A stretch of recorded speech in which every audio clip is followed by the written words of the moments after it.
আছুতীয়ালৈ সকলোকে স্বাগতম জনাইছোঁ। আজি মোৰ সৈতে আপোনালোকৰ সকলোৱে পৰিচিত এগৰাকী জ্যেষ্ঠ ৰাজনীতিবিদ তথা জ্যেষ্ঠ মন্ত্ৰী প্ৰশান্ত ফুকন ডাঙৰীয়া মোৰ লগত এই মুহূৰ্তত উপস্থিত আছে। আৰু প্ৰশান্ত ফুকনক আপোনালোকে সকলোৱে জানে, সাংঘাতিক কৰ্মঠ এজন মানুহ আৰু যথেষ্ট ঘূৰা ফুৰা কৰি থকা এনাৰ্জি থকা এজন মানুহ। আৰু আজি মন্ত্ৰিত্ব পোৱাৰ পিছত এই ব্যস্ততা ভৰা সময়বিলাকৰ মাজতো অকণমান সময় আমাৰ নেচনেনী পৰিয়ালৰ কাৰণে উলিয়াইছে। প্ৰশান্ত ফুকন ডাঙৰীয়া, স্বাগতম জনাইছোঁ আপোনাক। প্ৰথমতে মই আপোনাৰ পৰা জানিব খুজিম, মই কৈছোঁ যে আগতেতো সমষ্টি এতিয়া অসমৰ কথা ভাবিব লাগে, কেনেধৰণে চলিছে কথাবিলাক? এইটো যিটো এৰেঞ্জমেণ্ট বুলি কয়, হয়, সেই এৰেঞ্জমেণ্টত আজি আমি ধৰক ডিব্ৰুগড় সমষ্টিৰ কথাটোতো মনত থাকিবই, সেইটো প্ৰায়ৰিটি থাকে। তাৰ পাছতে ঢৌতে খৰ মাৰি বুলি অসমীয়াত কথা এটা আছে। ঢৌতে খৰ মাৰি বিভিন্ন জেগাত যোৱা আৰু বিভিন্ন মিটিং আৰু বিভিন্ন সমস্যাখিনি কেনেকৈ দূৰ কৰিব পৰা যায়, এই গোটেই কথাটোত এটা প্লেনিং কৰা যায় আৰু কেতিয়াবা প্লেনিঙতো প্লেন হৈ যায়। হয়, এইখিনি কাম এতিয়ালৈকে যি আজি 6-8 মাহ হৈছে, তাত মই কোনো অসুবিধা নোহোৱাকৈ মই এইখিনি পাৰ কৰি আছোঁ। মাননীয় মুখ্যমন্ত্ৰী মহোদয়ে যেতিয়া যিটো নিৰ্দেশ দিয়ে, সেই নিৰ্দেশ মতে আমি আমাৰ কাম কৰি আছোঁ। আৰু নেদেখাজনৰ ইচ্ছা আৰু তেখেতৰ দিয়া শক্তিকণে এই কামখিনি এতিয়ালৈকে আজিৰ ডেটটোলৈকে, এই মুহূৰ্তলৈকে সুচাৰুৰূপে কৰি আছোঁ বুলি মই নিজে বিবেচনা কৰিছোঁ। এই 6 মাহত আপোনাৰ বিভাগটোত আপুনি কেনেধৰণে অভিজ্ঞতা হৈছে? চাওক, এই প্ৰথম কথা হ'ল আজি আমাৰ কেন্দ্ৰীয় চৰকাৰৰ যি ব্যৱস্থা, সেই ব্যৱস্থাটোক মই সঁচাকৈ শলাগ লৈছোঁ। এতিয়া আমাৰ ইয়াত আমাক যিমানখিনি বিজুলী দৰকাৰ হয়, যিমান বিদ্যুৎ দৰকাৰ হয়, সেই বিদ্যুৎখিনি আমাৰ যথেষ্ট আমাৰ হাতত নাই। কিন্তু সেই গোটেই বস্তুটোক এনেকুৱা ধুনীয়াকৈ এটা মেনেজ কৰিছে মাননীয় মুখ্যমন্ত্ৰী মহোদয় আৰু কেন্দ্ৰীয় চৰকাৰে, ইমান ধুনীয়াকৈ এডজাষ্ট কৰি আছে যে আপোনাৰ বিজুলীৰ অভাৱৰ কথা কোনো আপুনি ফিল কৰিব পৰা নাই। নাইকিয়া হ'ল, কমি গ'ল, অট'মেটিকলি আমি কিবা এটা পাই গ'লোঁ। তাৰ পাছত সেইটো কেনেকৈ এডজাষ্ট কৰি কি কৰিব লাগে, যিটো লোকেল এৰেঞ্জমেণ্ট বুলি কয়, সেই লোকেল এৰেঞ্জমেণ্টটোত আজি কেন্দ্ৰীয় চৰকাৰৰ এটা সাংঘাতিক ধৰণেৰে এটা ব্যৱস্থা কৰিছে, যিটো ব্যৱস্থা আপুনি ভাবিব নোৱাৰে। মানে মই আগৰ দিনৰ চৰকাৰবিলাকৰ কথা, মই 10 বছৰ বিৰোধীত আছিলোঁ, সেই সময়ত কেনেকৈ আছিলে, হেৰি নাথাকিলে NTPCত যাব লাগে, তেওঁলোকক পইচা দিব লাগে, কিবা কৰিব লাগে। এতিয়া আমাৰ ইয়াত এডজাষ্টমেণ্ট ছিষ্টেমটো এনেকুৱা ধুনীয়াকৈ হৈ আছে, হয়তো আমাৰ পৰা পইচাও লৈছে কিন্তু আমি গমো পোৱা নাই, কিন্তু আমি বিজুলীটোও পাই আছোঁ। বিজুলীটো আমি পাই আছোঁ আৰু আমি যিমানখিনি পাৰিছোঁ আমি বিজুলী দিয়াৰ আমাৰ প্ৰায় ব্যৱস্থা আমি হাতত লৈছোঁ। এটা সময়ত আমাৰ লোড শ্বেডিংটো এটা ডাঙৰ অভিশাপ, গাঁৱে ভূঞে খুব শুনা যায়। আজিকালি লোড শ্বেডিং শব্দটো লাহে লাহে কমি আহিছে, বোধ কৰোঁ লোড শ্বেডিঙো নোহোৱা হৈ আহিছে। মানে লোড শ্বেডিং মানে আপোনাৰ কাৰেণ্টটো যোৱাগে আৰু লোড শ্বেডিং দুইটা অকণমান বেলেগ বস্তু। এতিয়া আপুনি দেখিছে এটা আমাৰ গাঁৱৰ মাজেদি লাইন এটা গৈ আছে, কঁঠাল গছ এজোপা পৰি গ'ল ডাঙৰ। এতিয়া প্ৰথম কথা হ'ল কি, সেই গছজোপা আপুনি ঘপকৈ কাটিব নোৱাৰে। এই গছজোপা কাটিবৰ কাৰণে আকৌ ফৰেষ্ট ডিপাৰ্টমেণ্ট ৰিলেটেড কথা এটা আছে, এনভাইৰমেণ্টেল কথা এটা আছে। সেই গছজোপা কটা, বিদ্যুৎ বিভাগৰ কৰ্মচাৰী যোৱা, এই গোটেই কথাটো আহি ক্ৰিয়া কৰোঁতে 3 ঘণ্টা সময় গুচি গ'ল। ইন টাইম 3 ঘণ্টা সেই অঞ্চলটোত কাৰেণ্টটো নাইকিয়া হৈ যাব। ৰাইজেতো সেইটো বুজি নাপায় আৰু বুজি পোৱাৰ দৰকাৰো নাই। 3 ঘণ্টা সময় আমাৰ বিদ্যুৎ বিভাগে দিব পৰা নাই, ব্যৰ্থ মন্ত্ৰী। কিন্তু কথাটো কি হৈছে, সেইটো আমাক ইলেক্ট্ৰিচিটি নাইকিয়া নহয়। মই ক'লোঁ কেন্দ্ৰীয় চৰকাৰে আমাক মাননীয় মুখ্যমন্ত্ৰীৰ লগত বহি এনেকুৱা এটা পলিচি এডপ্ট কৰিছে যে আমি সেইটো ফিল কৰিব পৰা নাই। কিন্তু কথাটো হ'ল কি, সেই গছজোপা যে পৰি গ'ল, গছজোপা পৰা কটা মেলা ক্ৰিয়া কৰোঁতে সেই সময়কণৰ কাৰণে মানে আমাৰ শ্বেডিংটো হৈ যায়। সেইটো কিছুমান কথা আমাৰ আছে। এতিয়া আমি গোটেই তাঁৰবিলাক আমি পৰ্যায়ক্ৰমে আমি কেন্দ্ৰীয় চৰকাৰেও আমাক খুব নজৰ দিছে, খুব কৈ আছে যে AB কেবুল লগাবলৈ। দেখিব আপুনি ক'লা ক'লা শকত শকত কাঁহ কিছুমান আছে সেই কাঁহবিলাক হ'লে বহুত এডভান্টেজ ডাঙৰ গছ পৰিলেও বেকা হৈ যাব কিন্তু তাঁৰডাল নিচিঙে আৰু এটা আছে MVCC medium voltage conductor cable সেই তেনেকুৱাবিলাক আমি যদি লগাব পাৰোঁ লাহে লাহে বহুত কষ্টলি লাহে লাহে কনভাৰ্চন হৈ আছে আমাৰ তাঁৰবিলাক আপুনি দেখিব এই ফ্লাইঅভাৰখিনি য'ত হ'ল তেতিয়া দেখিব তাত তাঁৰবিলাকৰ ওপৰত এটা মুদৰুৱা ৰঙৰ এডাল কেবলডাল দিয়া থাকে সেইটোত মানে আপোনাৰ কানেকশ্যন হেৰি না আৰু তাঁৰত যেতিয়া কাৰেণ্টটো গৈ থাকে তেতিয়া আমাৰ ট্ৰেন্সমিশ্যন লছটো কম হয় সেই তেনেকুৱা বহুত কথা আছে চক মই এইটো কোৱা নাই যে বহুত হৈছে আৰু উই আৰ ট্ৰায়াৰ লেভেল বেছ ফৰ 24/7 কাৰণ একেদিনাইতো আৰু চব কৰিব নোৱাৰি তথাপি বহুত চেষ্টা কৰিছোঁ মাননীয় মুখ্যমন্ত্ৰী মহোদয়ৰ লগত মই তৰপে কথা পাতোঁ যেতিয়াই লগ পাওঁ মোৰ এম ইন লাইফ এটাই যে কেনেকৈ বিদ্যুৎ বিভাগটো মই ভাল কৰিব পাৰোঁ অকণমান আপোনাক ডিব্ৰুগড়লৈ লৈ যাব বিচাৰিছোঁ ৰাজনীতিৰ আৰম্ভণি স্কুলৰ জীৱন অকণমান যদি আপোনাৰ পৰা জানি লওঁ এতিয়া হয় চক মই স্কুল লাইফ শেষ কৰিলোঁ মই 1972 হয় 1972 মই যিখন স্কুলৰ পৰা পাছ কৰিছোঁ সেইখন স্কুল মোৰ ককা দেউতাই বনোৱা স্কুল আৰু ককা দেউতাৰ নামত বাগদিবৰ নীলমণি ফুকন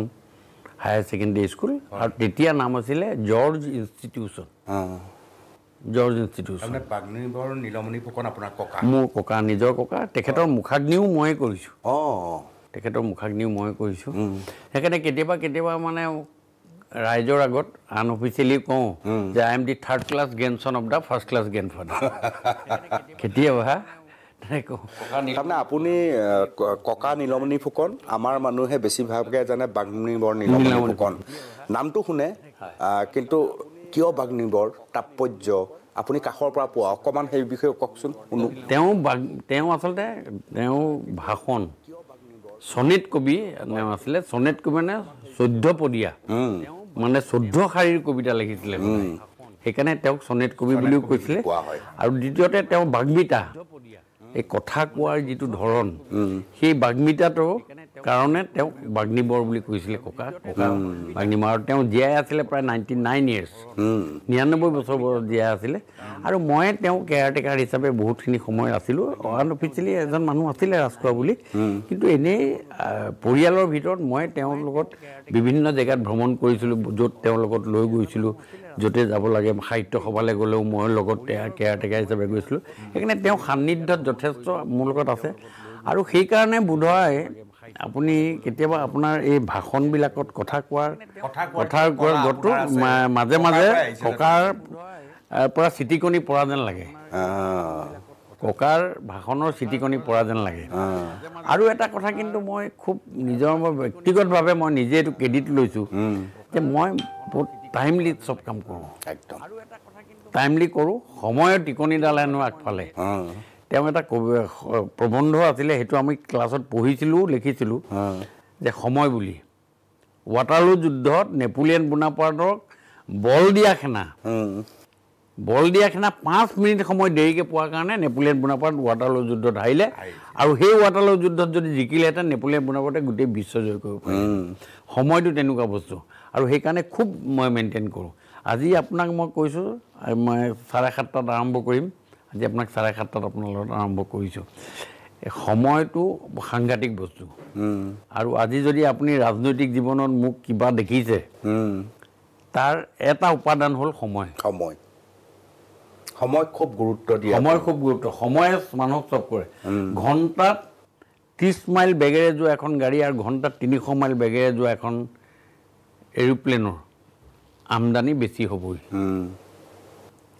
ঘৰৰ ওচৰৰ মানুহটোৱে ৰেলখন সদায় মিছ কৰে হয় সময়ত যদি খৰ মাৰিব নোৱাৰে খৰ পহু মঙহ খাবলৈ আশা কৰাটো মিছা সময়ৰ এই কথাটো ঠিক কৰক মই আজি আপোনালোকৰ জৰিয়তে আপোনালোকৰ নেশ্যন এনিৰ জৰিয়তে মই উঠি অহা প্ৰজন্মক এটা কথাই কৈছোঁ যে সময়টোক ধৰি কাম কৰক সময়টোক মেৰুদণ্ড হিচাপে লওক আপুনি জীৱনত কেতিয়াও পিছলৈ উভতি চাব এই যে মানুহে কৈ থাকে এই মোৰ সময় নাই এইটো এটা ডাঙৰ মিছা কথা সময় নহয় আপুনি চিষ্টেমেটিক যদি তাত মিলাব পাৰে আপুনি সময় নাই বুলি যদি আপুনি 50টা কাম যদি গোটাই লয় সেই কামটো গোটাই ল'লে আপোনাৰ কাম নহ'বই আপোনাৰ 7 লিটাৰ বাল্টিটোত আপুনি 10 লিটাৰ পানী কেনেকৈ ভৰাব আপোনাৰ সময় হ'ল 24 ঘণ্টা তাৰ ভিতৰত আপুনি খাব লাগিব শুব লাগিব আপোনাৰ বাকী যিখিনি কাম আছে প্ৰাকৃতিক কৰ্ম কৰিব লাগিব এইখিনিৰ ভিতৰত বাকী যিখিনি সময় আপোনাৰ থাকিব কামৰ কাৰণে সেই সময়কণৰ ভিতৰত কিমান কাম কৰিব আপুনিতো তাত 7 লিটাৰ বাল্টিটোত কেনেকৈ 10 লিটাৰ 3 লিটাৰটো পৰি যাব ন সেই ধৰণেৰে আপুনি সময়টো আপোনাৰ মেইনটেইন কৰিব লাগিব আৰু এই সময়টো মেইনটেইন কৰি আপুনি পুৱা 4 বজাত বা 4:30 বজাত সদায় উঠো এইটো আপোনাৰ জীৱনৰ দৈনন্দিন কাম মোৰ ৰাজনৈতিক জীৱনত এইটো এটা ডাঙৰ কথা মই দুটা বস্তু মই একদম আজি আপোনাৰ আগত ঘোষণা কৰিছোঁ লাগিলে মই লিখি দিব পাৰিম দুটা বস্তু মই ডিব্ৰুগড় সমষ্টিবাসীৰ কাৰণে কৈছোঁ যে মই সময়মতে কাম কৰোঁ আৰু মই 2 নম্বৰ কথা মই ফাঁকি কথা নাই কোৱা সমষ্টিবাসীক মই বাহিৰত কাৰোবাক কৈছোঁ বেলেগ কথা কিন্তু সমষ্টিবাসীক মই ফাঁকি কথা কোৱা নাই কিবা এটা কথা হ'ল হয় মই পাৰিম কৰি দিম অহা ফেব্ৰুৱাৰী মাহত আপুনি আহিব মোক ফোন কৰিব ফেব্ৰুৱাৰী মাহত কৰি দিম আৰু যদি নোৱাৰোঁ ভাই এই বছৰ নহ'ব ভাই নকৰিব নেক্সট ফাইনেন্সিয়েল ইয়াৰ্ছত মই আপোনাক কৰি দিম এইটোৱে মই আজি সমষ্টিবাসীৰ লগত ওতঃপ্ৰোতভাৱে জড়িত হৈ আছোঁ কাৰণে বোধহয় তেওঁলোকে মোক আজি 4বাৰকৈ বিধানসভালৈ পঠিয়াইছে বোধহয় বহুত মানুহে কয় যে মানুহ দুৰ্লভ হ'ব লাগে তেতিয়া মানুহে গুৰুত্ব পায় কিন্তু প্ৰশান্ত ফুকনটো সমষ্টিবাসীৰ বাবে আটাইতকৈ বেছি সুলভ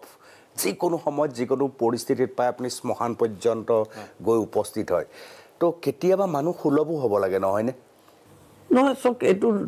দুৰ্লভ আৰু সুলভটো এই ৰাজনৈতিক প্ৰেক্ষাপটত আৰু ৰাইজৰ লগত জড়িত কথাটো সুলভটোহে বেছি ইম্পৰ্টেণ্ট সেইখিনি হ'লেহে আপুনি এজন মানুহে আপোনাক যি সময়তে বিচাৰি পায় আপোনাৰ আপুনি এটা কথা চাওক আমি সমাজ ব্যৱস্থাটো কথা এটা মই এটা লাইন কৈছোঁ এক্সপিৰিয়েঞ্চ কৈছোঁ দেই কোনো কিতাপত পঢ়ি পেলাই মই কোৱা নাই এজন মানুহৰ আপুনি যদি তেওঁ ঘৰৰ ওচৰত গৈ লগ কৰি পেলাই এজন মানুহ ওলাই আহিছে মই সেইফালেদি স্কুটিখন লৈ গৈছোঁ অঁ ছাৰ মাতিলে কওক দাদা কি হ'ল এই মই আপোনাৰ ওচৰলৈ যাম বুলি ভাবিছিলোঁ 1 মিনিট ৰ'ব না মোৰ কাগজ এখন আছে চহী এটা কৰি দিব লাগে ঠিক আছে তাতে ৰখালোঁ দোকানী মানুহকেইটাক লগ পালোঁ তাতে কথা পাতিলোঁ লাগিলে তাতে চাহ যদি চাহৰ দোকানত চাহ আগত পাণ দোকান হ'লে পাণ এখনে খালোঁ তেওঁ দৌৰ মাৰি গৈ কাগজখন নিলে কি লেখা আছে কিবা এটা লাইন তেওঁক ইলেক্ট্ৰিচিটিৰ অমুক নাই কিবা এটা নাই মই তাতে যেতিয়া তেওঁক স্পটত যদি কাগজখন লিখি দিলোঁ দুটা কথা হ'ল এটা কথা হ'ল সেই মানুহজনৰ সময় বাচি গ'ল আৰু সেই মানুহজনৰ মেণ্টেল যিটো ছেটিছফেকশ্যন সেইটো ৰঙা কাটা পাৰ কৰি দিব তেওঁ যোনেই নহওক তেওঁ সেই সময়ত মই যদি এটা ডেভিলো হওঁ মই যদি মানুহটো এটা ডেভিলো হয় কিন্তু তেওঁ যেতিয়া কামটো পজিটিভ হৈ গ'ল সেই মানুহটোৱে মোৰ প্ৰতি এটা ভাল ইম্প্ৰেশ্যন তেওঁ এটা জেগাত তেওঁ ইম্প্ৰেশ্যনটো ৰাখিলে আৰু দ্বিতীয়তে হ'ল সেই মানুহজনে এখন বিক্ৰমত বা এখন 3 হুইলাৰত উঠি মোৰ ঘৰলৈ যাব লাগিব যাওঁতে 40 টকা আহোঁতে 40 টকা 80 টকা গ'ল বা 100 টকা এটা তেওঁৰ লোকচান হ'ল যাওঁতে যদি স্কুটিখন লৈ গ'ল তেলো পৰিলে তেলত তেওঁ 20 টকা খৰচ হ'লে 20 টকাৰ খৰচৰ ভিতৰত দেশৰ আজিৰ ডেটত যদি প্ৰত্যেকজন মানুহে নোযোৱাকৈ কাম এটা ঘৰৰ ভিতৰৰ পৰাই যদি হৈ যায় মটৰচাইকেল মুভমেণ্ট নোহোৱা গাড়ী মুভমেণ্ট নোহোৱাকৈ পলিউশ্যনো বাচিলে পেট্ৰল ডিজেলো প্ৰত্যেকজন মানুহে যদি 2 ড্ৰপ তেল বচাই দিলে গোটেই দেশত কিমান কথাটো হ'ল মই এইকাৰণে এই কথাটো মই উপলব্ধি কৰিছোঁ if you think for a penny ইংৰাজীত কথা এটা আছে pound will think for you যদি আপুনি নয়া পইচাটোৰ কথা আপুনি ভাবক টকাটোৱে আপোনালৈ চিন্তা কৰিব একদম 1 ড্ৰপ 2 ড্ৰপকৈ যদি আপুনি তেল বচায় 100 গ্ৰাম তেল মোৰ ঘৰলৈ যাওঁতে যদি 3 কিলোমিটাৰ হয় তেওঁ ঘৰৰ পৰা 100 গ্ৰামটো তেল জ্বলিব তেনেকৈ 50জন মানুহে যদি মোক লগ পালে বা 50জন মানুহে যদি তেল বচালে নেশ্যনৰ কিমান তেল বাচিলে তেনেকৈ গোটেই ভাৰতবৰ্ষৰ মানুহৰ পৰা কিমান তেল বাচিলে সেই সৰু সৰু কথা তেতিয়া এনেকুৱা হয় মই দেখিছোঁ যে দুটা ল'ৰা ছোৱালী 2খন গাড়ী দি পেলাই পঠিয়াই দিয়ে আমি অৱস্থাত ভক্তিটো মানুহবিলাক কিছুমান অৱস্থাত ধৰে মই চাম মোৰ ঘৰত 2খন গাড়ী আছে এখন গাড়ী এইফালে গৈ এইফালে আপুনি ডন বক্সত নমাই দিলে এইফালে গৈ আপুনি লিটিল ফ্লাৱাৰত নমাই দিলে একেখন গাড়ীতে গুচি গ'ল গাড়ীখনৰ ডেপ্ৰিচিয়েশ্যনো বাচিলে পলিউশ্যনো বাচিলে তেলৰ খৰচো বাচিলে আপোনাৰ ইকনমিটোও বাচিলে 4টা ফেক্টৰ হ'ল এই কথাবিলাক আমি খুব সৰু সৰু কথা কিন্তু খুব চিন্তা চৰ্চা কৰিব লাগিব এইটোকে মিতব্য এতিয়া কয় সময়ো বাছিল সময় তোমাৰ পৰা আৰম্ভ কৰি চব বাচিলে কি বাচিব আপুনি ৰাতিপুৱা চাহ কাপ লৈ এবাৰ ভাবিবচোন বোলে কালি প্ৰশান্ত ফুকনে এই কথাখিনি কৈছিলে কিনো বাচিব এই কথাখিনি এবাৰ চিন্তা কৰকচোন আপুনি বেছি দূৰ যাব লাগে আপোনাৰ ফ্লেটটোতে যদি থকা 50জন ঘৰ মানুহ আছে 50 ঘৰ মানুহৰ ক্ৰিয়া কৰ্মখিনি গোটেইখিনি কথা চিন্তা কৰাৰ পাছত আপুনি কেনে চিন্তা কৰিবচোন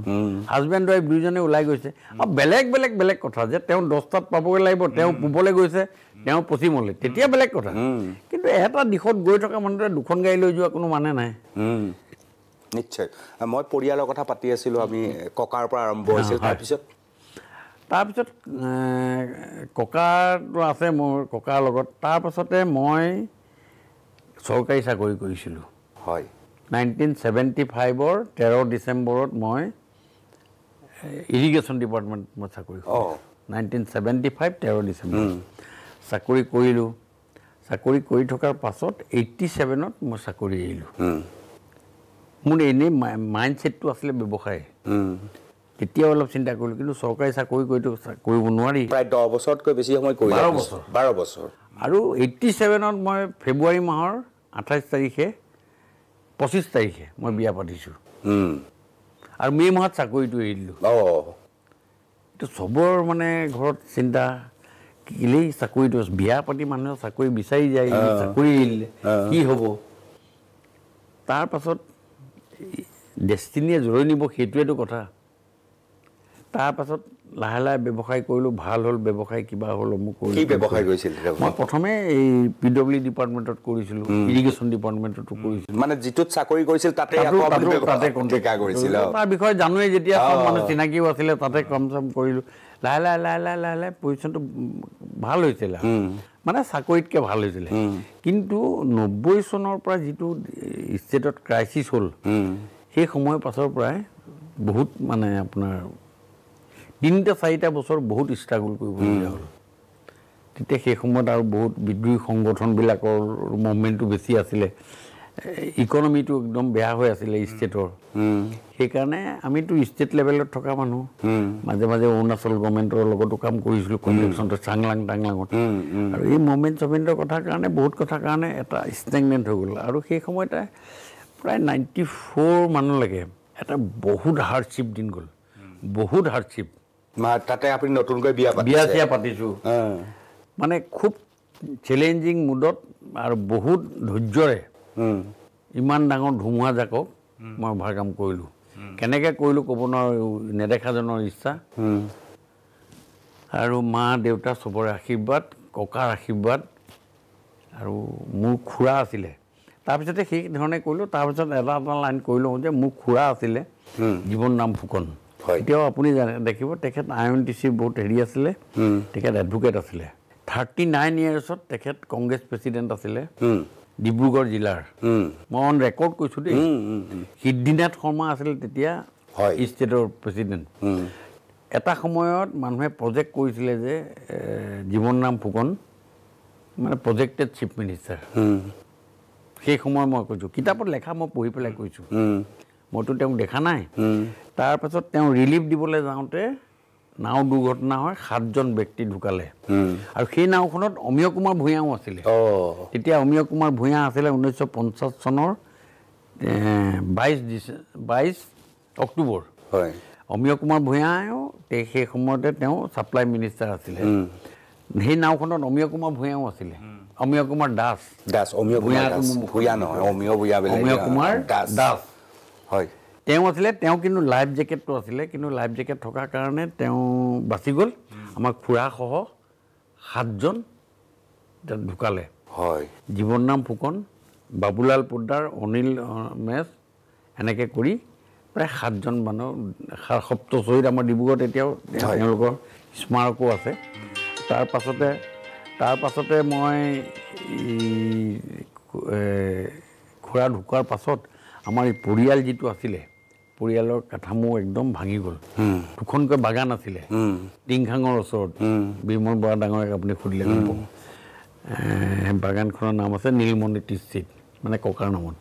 আৰু এখন টেঙাঘাটৰ ওচৰত আছিলে ফুকনবাৰী খুৰা ঢুকোৱাৰ পাছৰ পৰা গোটেই ঘৰ থান বান হৈ গ'ল নৈ খহাই লৈ গ'ল চব মানে চেডেলি বেডেলি হৈ গ'ল তাৰপাছত আমি আহিলোঁ মিলন নগৰলৈ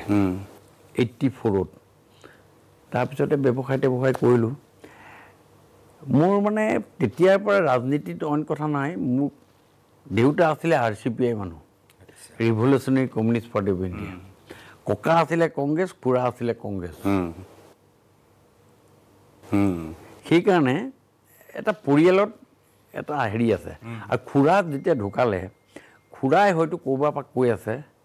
যে বোপাই তই ডিব্ৰুগড়খন ভাল কৰ মোৰ বাকী থকা কামখিনি তই কৰ হয়তো কৈ আছে মোৰ মনাইতো this is my six sense নহ'লে চাওক মোৰ পলিটিকেলি কোনো কথা নাই মই কোনো ধৰণৰ এখন গাঁও সভাটোৰ মই মেম্বাৰ হৈ থকা নাই কোনোদিন মই একদম খোলা অনেষ্টলি কৈছোঁ কথা নাই কিন্তু এটা কথা ঠিক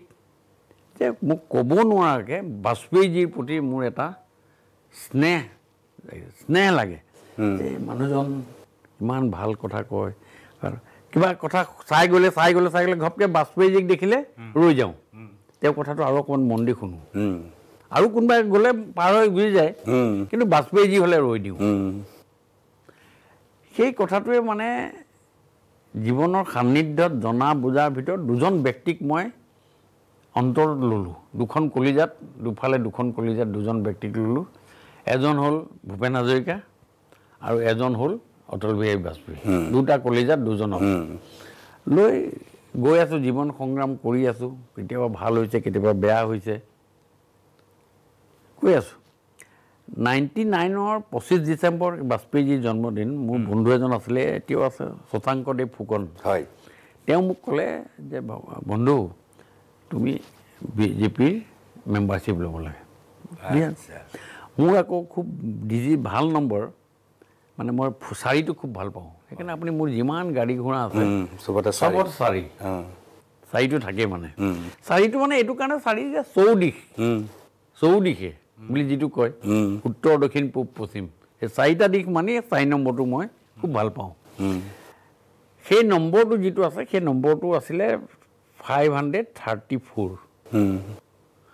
মই তেতিয়া ক'লোঁ বন্ধু চোৱা দেই 534 ই জীৱনত কিন্তু কোনোবা ডোখৰ জেগালৈ মোক লৈ যাব এনেই হিউমাৰাছলি 25 ডিচেম্বৰ 99 সেইদিনাই মই বিজেপিত জইন কৰিছোঁ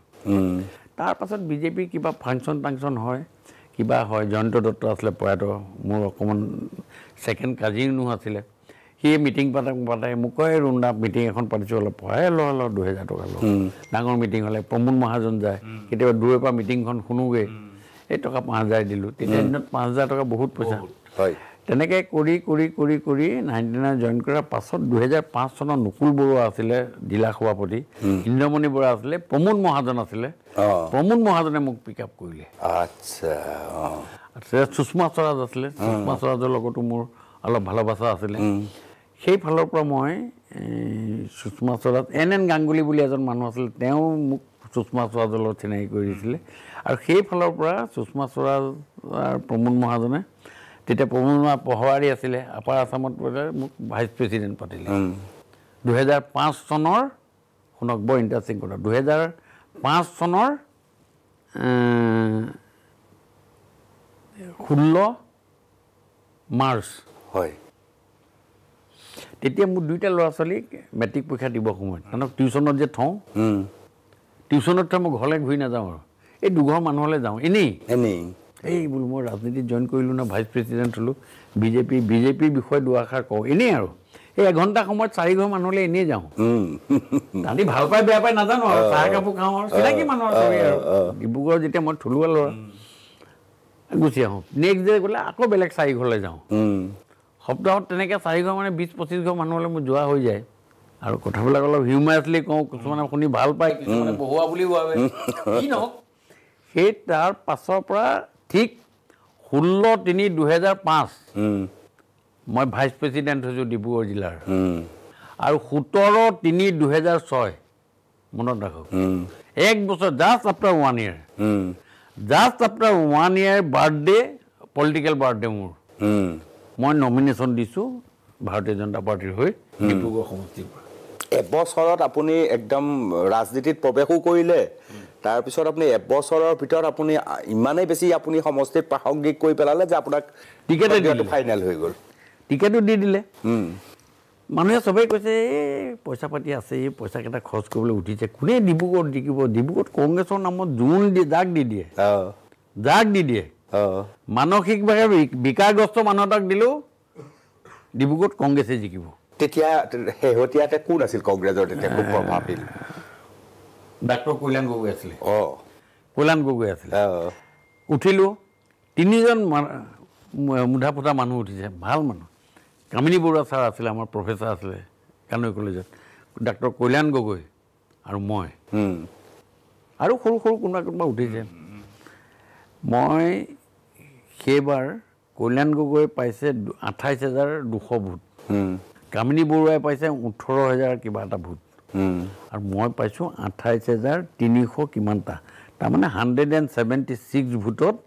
2006 চনত প্ৰথমবাৰৰ কাৰণে ভাৰতীয় জনতা পাৰ্টিৰ পৰা জিকিলোঁ কোনো আগগুৰি নাই ৰাডাৰলেছশ্বিপ গুৰি পথাৰ নথকা নাৱৰ নিচিনা উঠিলোঁ প্ৰমোদ মহাজনে আহি 2-3খন মিটিং পাতিলে যিখিনি ভাৰতীয় জনতা পাৰ্টিৰ আছিলে তেওঁলোকৰতো আছে মোৰ 25,000 ভোট ভাৰতীয় জনতা পাৰ্টিৰ একদম কাৰ্যকৰ্তা ভাল পোৱা মানুহ ভাৰতীয় জনতা পাৰ্টিক ভাল পায় আপুনিয়ে প্ৰথমজন নেকি বিজেপিৰ মোতকৈ আগতে 2001 চনৰ ৰামেশ্বৰ আছিলে ৰামেশ্বৰ তেলী দুলীয়াজানৰ পৰা এতিয়া মই 2006 চনত আহিলোঁ আহি উঠি কামিনী বৰুৱাই 18,000 পালে কল্যাণ গগৈ 28,200 পালে মই 28,300 কিমান মানে 176 ভোটত জিকিলোঁ ডিব্ৰুগড় স্থান হৈ গ'ল ডিব্ৰুগড়ত মানে মানুহ আচৰিত হৈ গ'ল আৰে প্ৰশান্তৰ নিচিনা মানুহ অৰ্ডিনেৰী মানুহ এটা ডিব্ৰুগড় নিচিনা জেগাৰ পৰা MLA হৈ গ'ল সাংঘাতিক কথা ডিব্ৰুগড় নিচিনা আৰু সেই সময়ত কংগ্ৰেছে 78টা ভোট পাই টিকেট চিট জিকিছে তুংগত আছে মানে তুংগত আছে কংগ্ৰেছ 2006 চনত কংগ্ৰেছ তুংগত মানে 1 চনত তৰুণ গগৈ মুখ্যমন্ত্ৰী হৈছে তাৰপিছত একদম 2006 চনত তুংগত তাৰ পাছত মই সেইটো হোৱাৰ পাছত চব কি কৰিম এতিয়া আৰু নাপায় তেখেত এটা প্ৰয়াত তৰুণ কল্যাণ গগৈয়ে সেই সময়ত ডিব্ৰুগড়ৰ কাৰণে একো কাম নকৰিলে ডিব্ৰুগড়বাসী ৰাইজে মোক ভাল পাই নাই দিয়ে ভোট কল্যাণ গগৈক বেয়া পায় মোক ভোট দিয়ে অল্টাৰনেটিভলি কাক দিওঁ কাৰণ 25,000 ভোট আছেই বিজেপিৰ সি কণা হওক খুৰা হওক যাকে হওক দিবই 25,000 25,000 প্লাছ 28,000 এই 3,000 মানুহ এণ্টি ইনকামবেঞ্চি ভোট মোৰ তালৈ গুচি আহিলে লাকত জিকি গ'লোঁ 176 ভোটত একো বুজি পোৱা নাই কি হ'ব ক'ত যাম কি কৰিম আগতে গভৰ্ণমেণ্ট চাকৰি কৰা মানুহ অফিচিয়েল লেংগুৱেজটো মই বুজি পাওঁ লাহে লাহে লাহে লাহে লাহে লাহে লাহে লাহে যিটো ৰেলৱে কাৰ্ভ বুলি কয় 90 ডিগ্ৰী টাৰ্ণিং নাই লোৱা কিন্তু লাহে লাহে লাহে লাহে টাৰ্ণিং লৈ 2011 চনত তেতিয়াও কংগ্ৰেছ চৰকাৰ দেই তেতিয়াও একদম তুংগত আছে কংগ্ৰেছ 1, 6 আৰু 11ত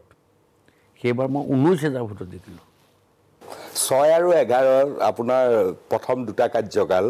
আৰু সেই সময়ত কিন্তু কংগ্ৰেছ একদম সাংঘাতিক তুংগত আছে একদম আপুনি কলিয়াবৰলৈকে আপুনি এটাও নাপায় অপজিশ্যন সব কংগ্ৰেছ যেনি চাই কংগ্ৰেছ আৰু উঠিব নোৱাৰে এছেম্বলিত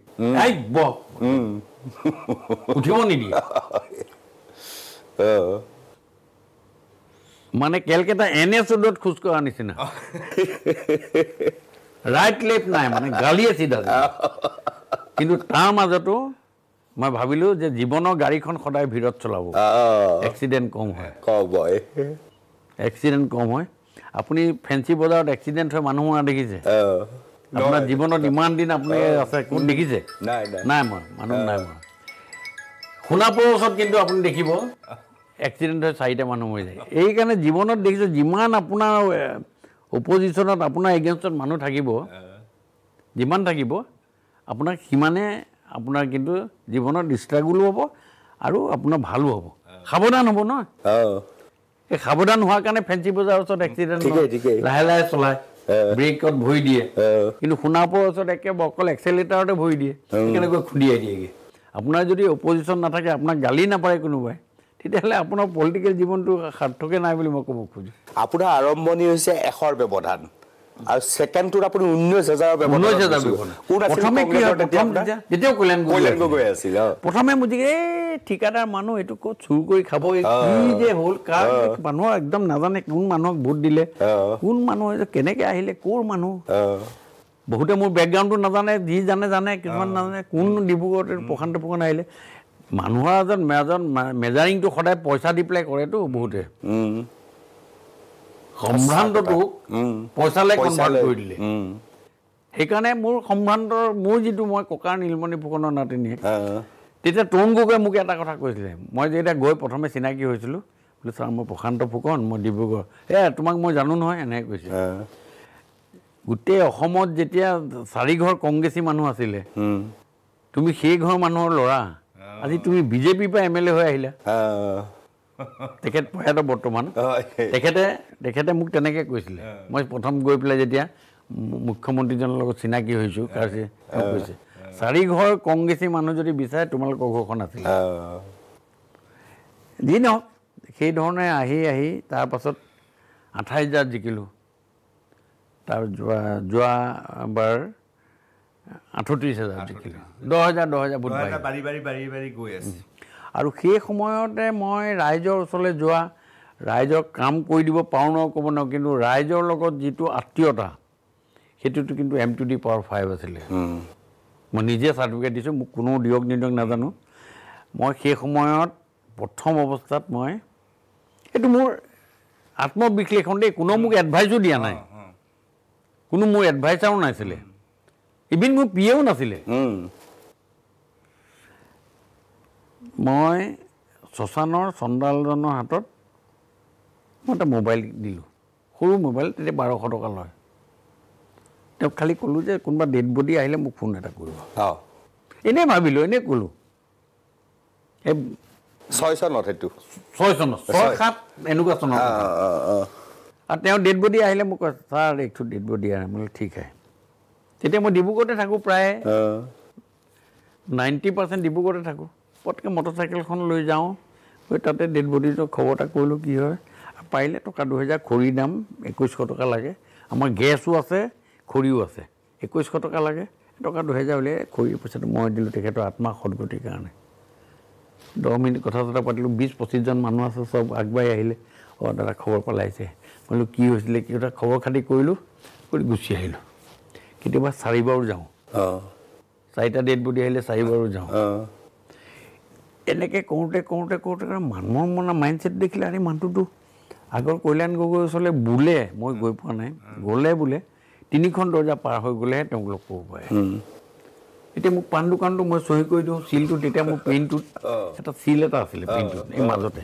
এনেকুৱাতে চিল এটা আছিলে এনেকৈ কুইল লৈ পেলাই এনেকৈ মাৰি দিলে চিলটো হৈ যায় মানুহৰ মাইণ্ডছেটটোৱে বদলি হৈ গ'ল আৰে এই মানুহটোক বজাৰৰ মাজতে চহী কৰি দিয়ে ক'বলৈ মাতিলে ঘপকৈ গৈ যায় চিঠি পত্ৰ দিব নালাগে টেলিফোনটো কৰি দিলে গৈ পেলাই তেওঁ লগ ধৰেগৈ হেৰি কৰে তেনেকুৱা সেই মাইণ্ডছেটটো যেতিয়া চেঞ্জ হৈ গ'ল ছেকেণ্ড টাইম মই 19,000 জিকি গ'লোঁ লাহে লাহে অলপ কামো হ'ব হ'ল অফিচাৰ বড়োকেট ছিষ্টেমটোৰ লগত মই জানো তেওঁলোকৰ লগত ভাল বোলে জলেত থাকিলে কুম্ভে চংঘে জাগা কৰতে লাগে না পানীত থাকিলে ঘৰিয়ালৰ লগত মিতিয়ালি কৰিবই লাগিব বড়োকেট ছিষ্টেমটোক বাদ দি কিবা কৰিম বুলি কোনো ৰাজনীতিকবিদে ভাবিলে এইটো এটা ভুল সেইকাৰণে তেওঁলোকৰ লগত মিতিয়ালি কৰি 2-4টা কাম আনি যেতিয়া কাম ডেভেলপিঙৰ এটা মুড আহিলে তেতিয়াই মানুহৰ মোৰ ওপৰত কনফিডেন্টটো বাঢ়ি গ'ল আৰু সেই কনফিডেন্টটো পাৰহেপছ এই মুহূৰ্তলৈকে আছে বুলি মই ভাবিছোঁ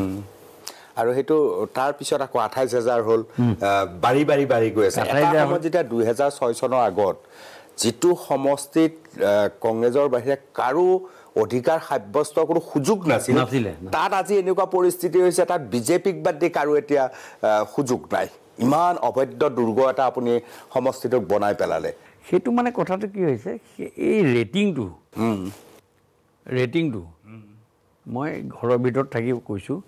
ইলেকশ্যন যিদিনা হৈ যায় ইলেকশ্যনৰ দিনা ৰাতি আমি ঘৰলৈ যাওঁতে ধৰক বাকচ চাকচ আহিলে বুলি কওঁতে ধৰক মোৰ ৰাতি 11টা 12টা বাজি যায় চব গোটেইকেইটা বাকচ যেতিয়া আহি সোমাই যায় ষ্ট্ৰং ৰুমত তাৰপিছত তলা চলা মৰাই তাৰমানে 12টা 12:30 1টা বাজি যায় তাৰপিছত গৈ ভাত পানী খাই শুই কিন্তু মই নেক্সট ডে ৰাতিপুৱা কিন্তু মই এই যে ৰাতিপুৱা ওলাই যোৱা ছিষ্টেমটোত ব্যতিক্ৰম নহয় সেইদিনাখনো মই ওলাই যাওঁ সেইদিনাখন কাৰো ঘৰলৈ নগ'লেও কিন্তু পাণ দোকান এখনতে গৈ পেলাই বহি চাহ একাপ খাই কথা 4টা আহিলে আৰে দাদা কালি ভাল হ'ল দেই পাৰ্চেণ্টেজ ভাল এইবাৰ আপোনাৰ চিন্তা নাই সেই আত্মীয়তাটো মই সেই দিনটোতো মই গেপ দিয়া নাই সেই দিনটোতো কেৱল ইলেকশ্যন বুলি আপুনি আগত ওলাইছে সেইটো কোনেও ক'ব নোৱাৰে মোক মই নেক্সট ডে'ৰ পৰাই মই সেইটোকে কণ্টিনিউ কৰোঁ নেক্সট ডে'ৰ পৰা কণ্টিনিউ কৰোঁ আৰু এইটো মোৰ এটা চাইক' হৈ গ'ল মই যদি ৰাতিপুৱা ওলাই নাযাওঁ ডিব্ৰুগড়ত থাকিলে মই পৃথিৱীত বহুত ডাঙৰ কিবা এটা ভুল কাম কৰিলোঁ যেন লাগে বেছিভাগ মানুহ ছাকচেছ হ'লে মানুহৰ পৰা পলায় আপুনি মানুহ নহ'লে বোধহয় মানে উন্মাদ হোৱাৰ দৰে হয় মানুহ আপোনাক লাগেই সদায় নহয় মই মোৰ ছিষ্টেমত থাকে আৰু মোৰ কোনো আপোনাৰ বয়সৰ লগত মোৰ কোনো কথা মোৰ 14 বছৰীয়া ল'ৰা এটাৰ লগতো মই ধুনীয়াকৈ 14 বছৰ ল'ৰাটোক মই মোৰ নিজৰ মেণ্টেল ছেটটো মই টুইন কৰিলোঁ 14 বছৰ ল'ৰাটোৰ লগত মই কি গান গাব লাগিব ৰাম্বা হু তাৰ লগত মই সেইটো গান গাম তাৰ আগত তেজৰে কমলাপতি গাইটো লাভ নহ'ব বুজিছে নাই মই এই মানচিয়াটো ঠিক কৰোঁ কিন্তু 80 বছৰীয়া যদি বৃদ্ধ এজন আছে তেওঁ আগত মই গুৰুজনাৰ বিষয়ে ক'ব লাগিব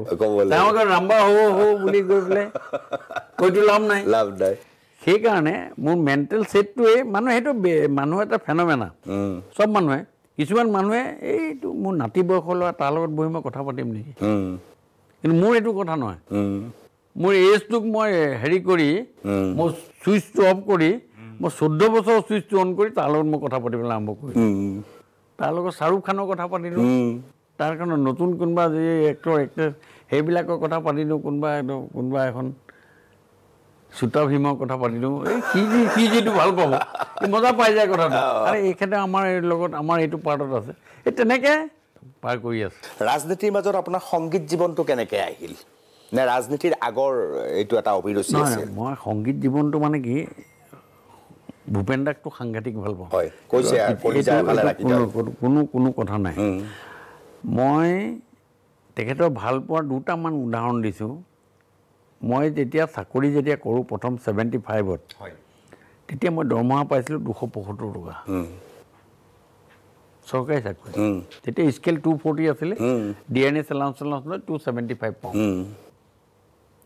যদি কোনোবা মানুহ আছে আপোনাৰ কেমেৰা যোগে দেখিছে তেওঁ ৰেকৰ্ড তেওঁ মনত পৰিব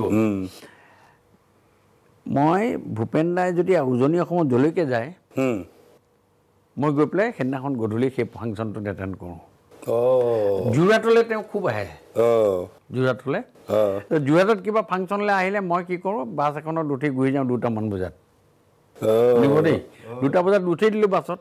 উঠি গৈ যোৰহাটত তাত নামি যোৰহাটত ফাংচনটো চাবলৈ ঘূৰি যাওঁ আৰু তেতিয়া দিনৰ ফাংচনবিলাক 12টা 1টামান বজাত শেষ হৈ যায় আজিকালি নিচিনা ৰাতিপুৱাই নাযায় এতিয়া ভূপেন দাৰ গান চান শুনো ভূপেন দাক লগ কৰিলোঁ ভূপেন দাক নমস্কাৰ দিলোঁ মানে মোৰ মনটো ভাল হৈ যায় 1টা বাজিলে এতিয়া মই ক'ত যাম সেই 1টা বজাৰ পৰা মই ইয়ালৈ গুচি আহোঁ ট্ৰেন্সপৰ্টলৈ গাড়ীৰ কাৰণে অপেক্ষা কৰে গুচি আহোঁ তেতিয়া কি হয় গুৱাহাটী মাৰ্ঘেটা গুৱাহাটী লিডুৰ বাছবিলাক 2টামান বজাত আহি পেলাই নাইট ছুপাৰবিলাক পাহি যোৰহাট যোৰহাটৰ বাছ ষ্টেণ্ডৰ আগতে তাত চাহৰ দোকান থাকে চাহ একাপ খালোঁ খাই তেতিয়া সেইবোৰ 77 78 আৰু এনেকুৱা কথা কৈছোঁ বাছখনত উঠি দিওঁ ৰাতিপুৱা আহি ঘৰ পাই যাওঁ মানে ইমান ভূপেন দাৰ প্ৰতি দুৰ্বলতা আছিলে তাৰমানে আজিৰ তাৰিখত যেনেকৈ জুবিন গাৰ্গৰ বাবে নতুন ল'ৰা ছোৱালীবিলাক চাৰিওফালে দৌৰি ফুৰে আপোনালোকে ভূপেন দাৰ কাৰণে এনেকৈ দৌৰিছিল নহয় সেই সময়ত আমাৰ দিনত মানে কি হৈছিলে এইবিলাক নাছিলেতো তেতিয়াৰ দিনত আজি এটা জুবিন গাৰ্গে গান এটা গাই দিয়াৰ লগে লগে কিবা এটা কোৱাৰ লগে লগে সি ঘৰত বহিয়ে গোটেই কথা শুনি যায় বা লাইভ দেখি যায় আমাৰ দিনততো সেইবিলাক নাছিলে আমাৰ দিনত আৰু সেই মাইকটোৱে আছিলে আৰু কোনোবা কোম্পানীটোৰ নামত হাৰমনি বা কোনোবা এটা কোম্পানী চাউণ্ড ফেয়াৰ লগাই দিয়ে আৰু একদম ভূপেন দাই গান চান গালে ভাল লাগে গোটেই কথা এই সময়কণে ভূপেন দাৰ লগত থাকি বহুত আত্মীয়তা কৰি ভূপেন্দ্ৰৰ লগত থাকি হেৰি কৰোঁ সেই তেনেকুৱা ভূপেন্দ্ৰাৰ বহুত কাহিনী আছে ভূপেন্দ্ৰাৰ লগত ভূপেন্দ্ৰাৰ টিংখাঙত এবাৰ গৈছে মই 178 178 টকা নে 77 টকা ভাড়া খৰচ কৰি টেক্সি ভাড়া কৰি ভূপেন্দ্ৰাৰ তাত চাব গৈছোঁ ভূপেন্দ্ৰা তাত এতিয়া এটা গান গাইছিলে মোৰ আজিও মনত আছে আজি বিয়াৰ নিশাৰ শয়ন পাতি এপাহি ৰদ এই গানটো ভূপেন্দ্ৰাই বোধহয় মই 90% মই চিয়'ৰ যে ভূপেন্দ্ৰাই সেই গানটো টিংখাং কলেজৰ বাৰ্ষিক অনুষ্ঠানত ভূপেন্দ্ৰাই গাইছে ভূপেন্দ্ৰাৰ বহুত কাহিনী আছে এজন মানুহৰ ঘৰত ভূপেন্দ্ৰাই থাকিলে সেই টিংখাঙৰ কাহিনী কৈছোঁ ভূপেন্দ্ৰা থাকিলে তাত থাকিলে মেনেজাৰজনৰ লগত ভূপেন্দ্ৰাই বহি আড্ডা মাৰিছে আমি দূৰৈত আছোঁ এতিয়া এইটো সূৰ্য গোস্বামী আছিলে ভাস্কৰ দাস আছিলে আৰু ময়ো আছিলোঁ ভাস্কৰ দাস মানে জোনাকী পৰুৱা সেইযোৰ ভাস্কৰ দাস নহয় তাবলিজ ভাস্কৰ দাস তাবলিজ আৰু সূৰ্য গোস্বামীও তাবলিজ ভাস্কৰ দাসৰ গীটাৰো বজাইছিলে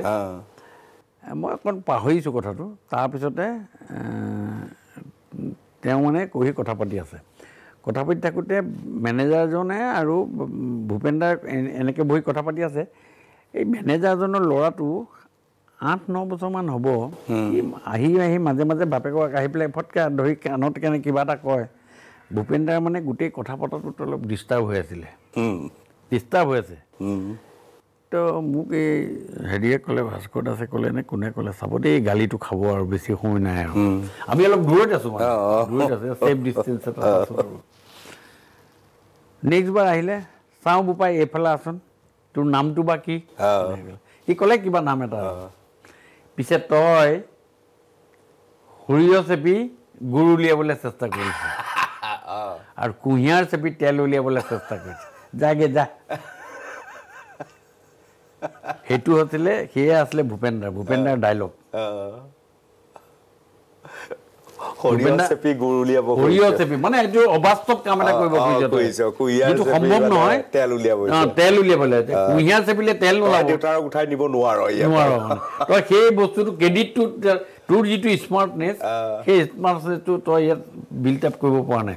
বাপেকজন একদম ফিউজ হৈ গ'ল বাপেকৰ মাইণ্ড ছেটটো কথা পতা গোটেই বস্তুটোৱেই চেঞ্জ হৈ গ'ল বাপেকেও ভাবিছিলে মোক ভূপেন্দ্ৰাই ভাল পাইছে ই স্মাৰ্ট ল'ৰা ভূপেন্দ্ৰাই কথা পাতি থাকোঁতে মাজত ডিষ্টাৰ্ব কৰিলে ভূপেন্দ্ৰাই বহুত বেয়া পায় খং উঠি যায় মানে বুজিছা নাই এই গানতো কোনোবাই যদি স্কেল যদি অকণমান কাটি দিয়ে ভূপেন্দ্ৰাই একদম এনেকৈ বেকাকৈ চাই দিয়ে আপুনি চাবচোন বহুত গানত ভূপেন্দ্ৰাই বেকাকৈ চাই দিলে তেতিয়াহ'লে মিউজিচিয়ানকেইজনে গম পাই যায়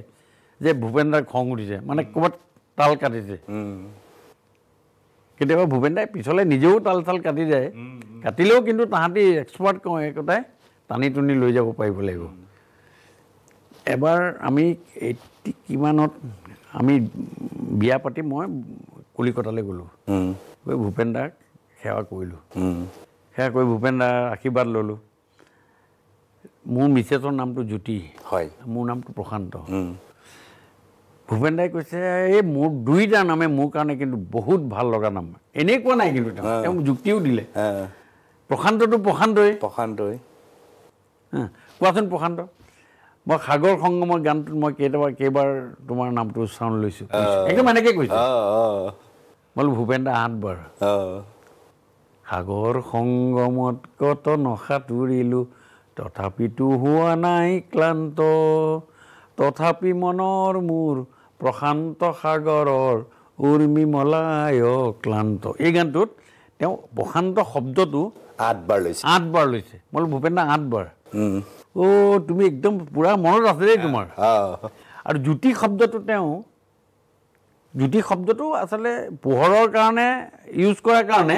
নামৰ লগত মিলি গ'ল আৰু যি নহওক তেওঁ মানে কৈছে যে দুইটা নামেই মই বহুত ব্যৱহৃত নাম জ্যোতি নাটকৰে এই যে গানবিলাকত যে জ্যোতি বিলাই এইবিলাক কথাই মানে তেওঁ ক'লে আশীৰ্বাদ দিলে চাহ তাহ খোৱালে মানুহ আছিলে আমি আশীৰ্বাদ লৈ আহিলোঁ বিয়া পতাৰ পাছত কলিকতা গৈছিলোঁ আমাৰ দিনতো কলিকতাই মেক্সিমাম তেওঁৰ পৰা আশীৰ্বাদ লৈ আহিলোঁ এই ভূপেন্দ্ৰাৰ লগত তেনেকুৱা সান্নিধ্যত বহুতবাৰ আছে ভূপেন্দ্ৰা ককিলাবেন হস্পিটেলত গৈ বহুত অসুখ হৈ থাকোঁতে মই নিজে গৈ তাত গৈ পেলাই 3 ৰাতি থাকি আহিছোঁ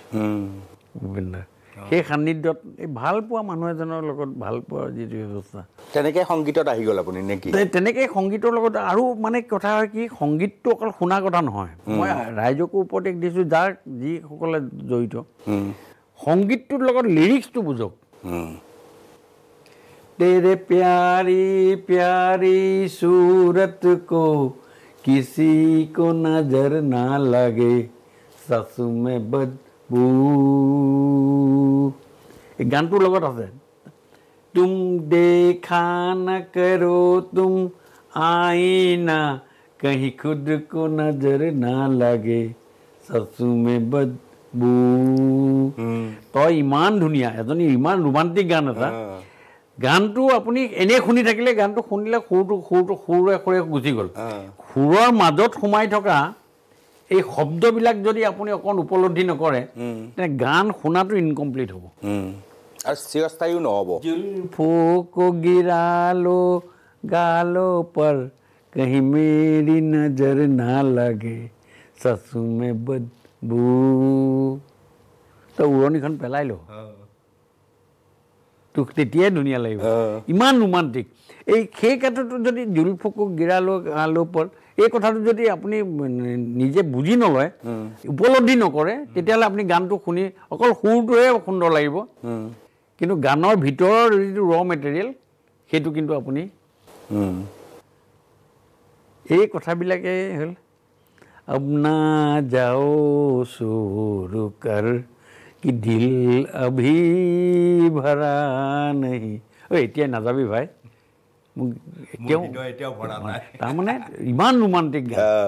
সেই কথাখিনি যদি আপুনি গানটোৰ মই কি কৈছোঁ বুজিছেতো বুজিছোঁ সুৰটোৰ লগত আপুনি সেই লিৰিক্সটো যদি আপুনি সানি পিটকি দৈ চিৰা নিচিনাকৈ খাব নোৱাৰে তেতিয়াহ'লে আপুনি সংগীত সম্পূৰ্ণৰূপে শুনিছে বুলি মই নাভাবোঁ আৰু দৈ চিৰাৰ দৰে খোৱাৰ পিছতহে এটা গান স্থায়িত্ব ৰূপত আপোনাৰ মন মগজুত থাকি যায় থাকি যায় যেনেকৈ আপুনি এতিয়া গাই আছে এইবোৰ আজি কিমানৰ গান 68 69ৰ গান সেইবোৰ গান আজিও প্ৰায় বহুতকেইটা গান মোৰ ক'ৰবাত আপুনি যাত্ৰা কৰি থাকিলে এই গানবিলাক আপুনি মোৰতো নিজে নিজে গাই থাকে মোৰ যাত্ৰাৰ পথত মই সদায় সংগীত থাকেই মোৰ মই ইয়াৰ পৰা বোকাখাটলৈকে ভূপেন দাৰ গান বোকাখাটৰ পৰা মহম্মদ ৰফি কিশোৰ কুমাৰ মুনীন দত্ত মোৰ লগত খুব ভাল আছিলে মই এটা মাজতে আপুনি শুনিছিলে কি জানি মুনীন দত্ত তেখেত ঢুকালে মই একেলগে তেওঁৰ লগত কিছুদিন ডিব্ৰুগড় অনাতাঁৰ কেন্দ্ৰ আছিলে প্লাছ তেওঁ ভাল পেৰডি গায়ক পেৰডি আপুনি তেনেকৈ আহিল ন পেৰডি মুনীন দত্তৰ লগত আছিলে মই বহুতকেইটা পেৰডি মুনীন দত্তৰ মই জানো আৰু মই মুনীন দত্তক সঁচা কথা কৈছোঁ মুনীন দত্তক মানুহে পাহৰি গৈছিলে মই মাজতে ষ্টুডিঅ'ত এটা মই মাজতে তেওঁ এটা ভীমকল বুলি সেইটো সাংঘাতিক এটা মানে ওলালে আৰু মুনীন দত্তক পুনৰ জীৱিত কৰাৰ ক্ষেত্ৰত এই গানটোৱে ৰাইজে মনত পৰি গ'ল ৰাইজৰ পাহৰণি গৰ্ভত নাইকিয়া হৈ গৈছিলে কিন্তু সেই গানটোৱে তেওঁক পুৰা এটা অকণমান গাই দিয়কচোন মই ভীমকল এইটো ড্ৰিম গাৰ্ল বুলি গান ড্ৰিম গাৰ্লটো আছিলে ড্ৰিম গাৰ্লত ভীমকল ভীমকল চেনি চম্পা নহয় যে ভীমকল মালভোগো নহয় যে ভীমকল পিঠাৰ লগত খোৱা বা এনেই খোৱা পাবা জেগা তুমি বল ভীমকল ভীমকল ড্ৰিম গাৰ্ল এই ড্ৰিম গাৰ্লৰ পাই যায় হয় তেতিয়া মুনীন দত্তৰ পেৰডি সাংঘাতিক আছিল নহয় জিন্দেগীত যিকোনো কাম কৰিবা পিছে মৰিলেও ঘৰ যোৱাই নহ'বা জিন্দেগী এক সফৰ মানে গানটোৰ এতিয়া মুনীন দত্তৰ যিটো ভীমকল বৰ ভাল ইয়াৰ দিল যাক বোলে কল দিল বৰ ভাল ইয়াৰ দিল যাক বোলে কল দিল পাৰৰ মাংসত কুটি দিলে সহজে হৈ যায় মিল গাৰ বিহু পৰি যায় তল কি ভীমকল ড্ৰিম গাৰ্ল এই লিৰিক্সটো ছন্দ চব মিলাই পেলাই হৈছে পাৰৰ মাংসত আমাৰ এইটো অসমীয়া থলুৱা খাদ্য পাৰৰ মাংসত কলডিল কুটি দিলে বৰ ভাল ইয়াৰ দিল যাক বোলে কলডিল কলডিল। পাৰৰ মাংসত কুটি দিলে সহজে হৈ যায় মিল দিল আৰু মিল এইটো ছন্দ মিলিলে সেইকাৰণে গানটোৰ মাদকতাটো আৰু বাঢ়িলে সেই সময়ত আজি মুনীন দত্তক মই আপোনাক কৈছোঁ সেই সময়ত 74-75 আৰু বহুতকেইটা মুনীন দত্তৰ কোনো বাটে নুবুজিলে ভৈয়া বুজিলে এক বাট তামোল চিবাই চিবাইকে কণ্ডম হৈ গৈ মানে বিহাৰী মানুহ এটাই বিহু গালে কেনেকৈ হয় বিহুটোৰ ওপৰত এক্সপ্লেনেশ্যন এইবোৰ মানে এক্সেলেণ্ট টেলেণ্ট আছিলে কিন্তু এতিয়া সেই বস্তুবিলাক লাহে লাহে নাইকিয়া হৈছে কিন্তু মই তথাপি আৰু মুনীন দত্তৰ লগত মোৰ ভাতৃ বন্ধু আছিলে মোতকৈ ডাঙৰ আছিলে কিন্তু তথাপি তেওঁৰ লগত মই এই ধৰণে সান্নিধ্যত থাকি সংগীতৰ ভিতৰতে সোমাই যোৱাৰ ক্ষেত্ৰত এটা যথেষ্টখিনি আগবাঢ়িল এতিয়া সুৰ বাহিনী আছিলে আমাৰ জয়ন্ত দা আছিলে আমি সুৰ বাহিনী জয়ন্ত দাৰ লগতো কৰিছিলোঁ আমি ফ'ৰ্থ লাইনৰ মানুহ জয়ন্ত দা থাকে ভূপেন আমাৰ বিষ্ণু খাৰগৰীয়াত থাকে বিজু ফুকনত থাকে আমাৰ ডিউটিবোৰ আছিলে বৃষ্টি ডাইৰেক্টৰ তেওঁলোক আছিলে এতিয়া মানে তেওঁলোকৰ লগত আমিও গাড়ীখন তেতিয়া সুৰ বাহিনী উঠাই আমি মানে পইচা তেতিয়া সুৰ বাহিনী আমি লুইতৰ বলিয়াবান কলৈ নো ঢাপলি মেলিছ জিৰ খবৰ টেকাল ৰূপ ধৰিছ কাকনো বাৰে বাৰে খেদিছ লুইতৰ বুকু হেনো বাম হৈ গ'ল গভীৰতা কিছু হেনো নোহোৱা হ'ল এই গানবিলাক লুইতখনৰ পানীয়ে বাগৰি মানুহক সন্ত্ৰাসৰ সৃষ্টি কৰিছে সেই লুইতখনৰ পাছৰ পৰা আমি ৰাইজৰ ওচৰত টিং লৈ চান্দা উঠাবৰ সময়ত আমি এই জয়ন্ত দা বিষ্ণু খাৰগৰীয়া বিজু ফুকন আমি গাড়ীত অ'পেন গাড়ীত উঠি লৈ আমি চান্দা উঠোৱা মানে সেই সময়ৰ আপোনাৰ সুৰ বাহিনীৰ কথা কৈছোঁ সেইবোৰ গান আমাৰ ভিতৰত থাকি যায় আপুনি নিজেও পৰিৱেশন কৰিছিল নে সেই সময়ত মঞ্চত চাওক মঞ্চত আমাৰতো সুৰ নাই 99% নাই সুৰ বুলি ক'লে এক লাইন কিন্তু কথাটো হ'ল ভাল লাগে কেতিয়াবা মানুহে কয় আৰু সুৰটোৰ লগত আপুনি যদি ৰিভলিউশ্যন কৰি আহিব খোজে তেতিয়াহ'লে মিউজিক ছিষ্টেমটোকে আপোনাক 30% কণ্ট্ৰিবিউট কৰে 30% আপোনাক কণ্ট্ৰিবিউট কৰে সেই 30%টো যদি আপোনাৰ ভাল মিউজিচিয়ান হয় বা আপুনি নিজেও যদি এইটো বেছত থাকে তেতিয়া আপোনাৰ গানটোৱে আপোনাক 30% আপোনাৰ বেয়া সুৰ হ'লেও সেই সুৰটোৱে আপোনাক আগবঢ়াই লৈ যাব আৰু যদি এইকাৰণে আপুনি প্ৰত্যেক কথাতে প্ৰথম বেছটো হ'ল স্কেল আৰু আপোনাৰ বেছটো সংগীতৰ লগত গোটেই বস্তুটো চিষ্টেম কৰিলে আজি এতিয়া জুবিন গাৰ্গে গান গাবলৈ যোৱাৰ আগতে তেওঁ যেতিয়া গৈ তাত পাবগৈ তাৰ একদিনৰ আগতে মিউজিচিয়ানখিনি পঠিয়াই দিয়ে পইণ্ট টু পইণ্ট চব ঠিক কৰে সেইটো যদি ঠিক নহয় তেতিয়াহ'লে আপোনাৰ ডিজেল নোহোৱা গাড়ীখনৰ নিচিনা কথা সেইধৰণে মই গানো পৰিৱেশ কৰিছোঁ জানো ধৰক এতিয়া ভূপেন দাৰ গান মই 30-40টা গান আপোনাক এইমাত্ৰ গাব পাৰোঁ কিমান ভূপেন দাৰ সূক্ষ্ম গান আৰু কিমান গান আপুনি উপলব্ধি কৰক বিমূৰ্তমূৰ নিশাতি যেন মৌনতাৰ সূতাৰে বোৱা এখনি নীলা চাদৰ তাৰে এটি মিঠা ভাজত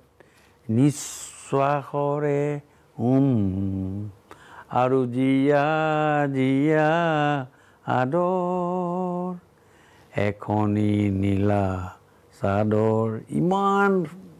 সুন্দৰ এনেকুৱা গান এনেকুৱা ৱৰ্ডিং আপুনি গোটেই বস্তুটো লৈ এবাৰ ঘৰত 10 মিনিট সময় গোটেই গানটো এবাৰ একদম পিন ড্ৰপ চাইলেণ্ট শুনিবচোন গানটো হয় কামনাৰে তেজ ৰঙা আজিৰ গভীৰ গৰ্ভতে কামনাৰে তেজ ৰঙা আজিৰ গভীৰ গৰ্ভতে নিৰমৰম বাৰিষাত বহুতো শাওন ভাদ তাৰ মিউজিক এটা আছে টিং টিং টিং টিং টিং টিং তাৰে এটি মিঠা ভাজত নিশ্বাসৰে আৰু জিয়া জিয়া আদৰ এখনি নীলা চাদৰ দূৰৈত আৰ্তনাদৰ নদীৰ ক্ৰন্দন শুনো ঘাটৰ দূৰৈত আৰ্তনাদৰ নদীৰ ক্ৰন্দন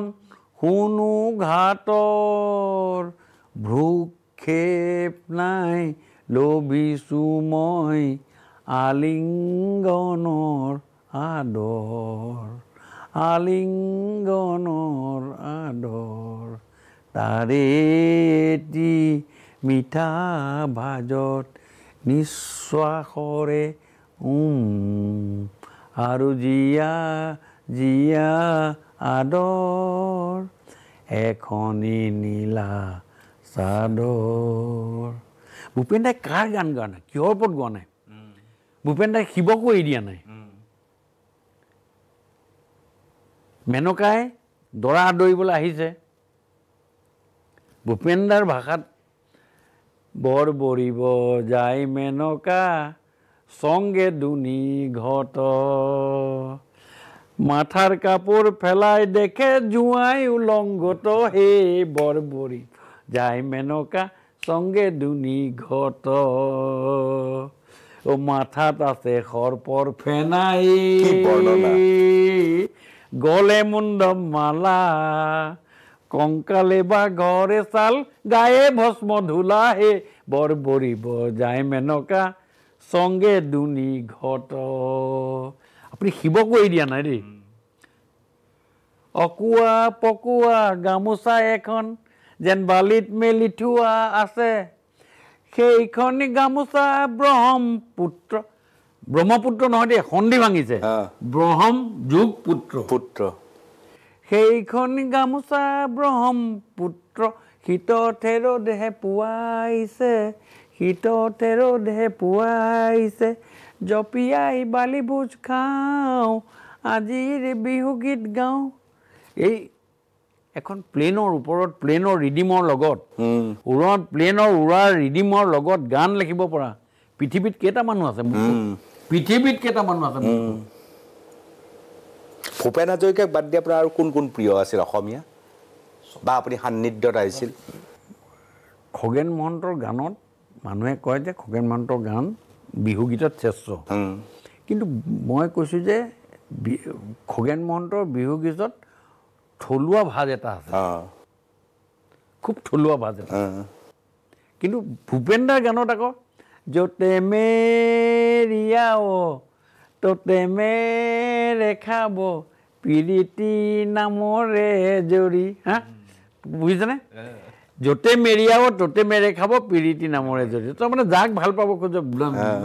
লাভ ইজ ব্লাইণ্ড সেইটো বিহুগীতত গাইছে সেইকাৰণে খগেন মহন্তৰ গানৰ যথেষ্ট ডেপ্থ আছে ভাল আছে খুব খগেন মহন্তকো ভাল পাওঁ জুবিনৰতো আপোনাৰ যথেষ্টখিনি ভাল আছে কিন্তু জুবিনে কেতিয়াবা ডিৰেইল হৈ যায় তেতিয়া মনটো বেয়া লাগে আছে ভাল আৰে জুবিনৰ গানৰ ডেপ্থ আছে মই কোনোদিন কৈছোঁ মাজুলী ছোৱালীৰ গানটো কিন্তু সেইবোৰ ছোৱালী ভূপেন জুবিনক মই কোনো হেৰি কৰা নাই কিন্তু কথাটো হ'ল কি আপুনি মোক খুব ভাল পায় সেইকাৰণে আপুনি মোক যেতিয়া তেতিয়া যি কথা ক'ব নেকি সেইটোতো হ'ব নোৱাৰে মই কেতিয়াবা সেই কথাটো সেইকাৰণে মই স্পষ্টবাদী মানুহ মই সেইকাৰণে তেওঁ মাজতে কিবা এটা কথাত অকণমান কণ্ট্ৰভাৰ্চিয়েল কথা এটা কৈছিলে সেইটো কাৰণে মই এটা ষ্টেটমেণ্টো দিছিলোঁ সেইটো কাৰণে ভাষাটোৰ ওপৰত যেতিয়া ক'লে তেতিয়া মোৰ ফালৰ পৰা এটা ৰিয়েক্ট এটা দিছোঁ কিন্তু সেইবুলি এইটো নহয় যে মই জুবিন গাৰ্গক মই বেয়া পাওঁ জুবিন গাৰ্গৰ ভালৰ যিখিনি আছে যেনেকৈ আজি আপোনাৰ ৰাজহাঁহক এবাটি গাখীৰ দি দিয়ে পানী মিলাৱা সি যেনেকৈ গাখীৰখিনি খাব পানীখিনি এৰি দিব ময়ো জুবিন গাৰ্গৰ সেই এবাটি গাখীৰৰ নিচিনা ভালখিনি লৈ লওঁ আৰু বেয়াখিনি এৰি দিওঁ আপুনি সুধা কণ্ঠকো কাষৰ পৰা পাইছে সংগীত পৰিৱেশনৰ কলা আপুনি দেখিছে সৃষ্টিশীলতা দেখিছে আপুনি আকৌ জুবিন গাৰ্গকো দেখিছে সুধা কণ্ঠৰ পিছৰ এই স্তৰটোত জুবিন গাৰ্গৰ ভূমিকা আপোনাৰ মতে কি সুধা কণ্ঠৰ যিটো ব্যৱস্থা সেই ব্যৱস্থাৰ লগত এই ব্যৱস্থা নহয় মানে যুগৰ পৰিৱৰ্তনৰ এটা ব্যৱস্থা সেই বস্তুটো আপুনি যুগৰ সৃষ্টিশীল সেই সময়ত ভূপেন হাজৰিকাৰ যি ব্যৱস্থা সেই ব্যৱস্থাৰ লগত এই ব্যৱস্থাটো আপুনি কম্পেয়াৰ কৰিব নোৱাৰে যেনে দুইটাই বস্তু থাকে কিন্তু দুইটা বস্তুৱে আপুনি যেনেকৈ আপুনি কয় যে দুইটাই প্ৰডাক্ট একেটাই দুইটাৰে দুইজনৰে সংগীত বেছ মানুহ কিন্তু আপুনি পেট্ৰল আৰু ডিজেল একেলগে মিলাব পাৰিব নেকি পেট্ৰলৰ প্ৰডাক্টটোতো সংগীতৰ ভিতৰৰ পৰাই জুবিন গাৰ্গো আহিলে সংগীতৰ পৰাই ভূপেন দাও আহিলে কিন্তু দুইটাকতো আপুনি মিলাই দিব নোৱাৰে সেইকাৰণে এনালাইচিছ নহয় কিছুমান কথা আপুনি এনালাইচিছ কৰিব নোৱাৰে ইয়াৰ বাদ দি আপুনি মহম্মদ ৰফি কিশোৰ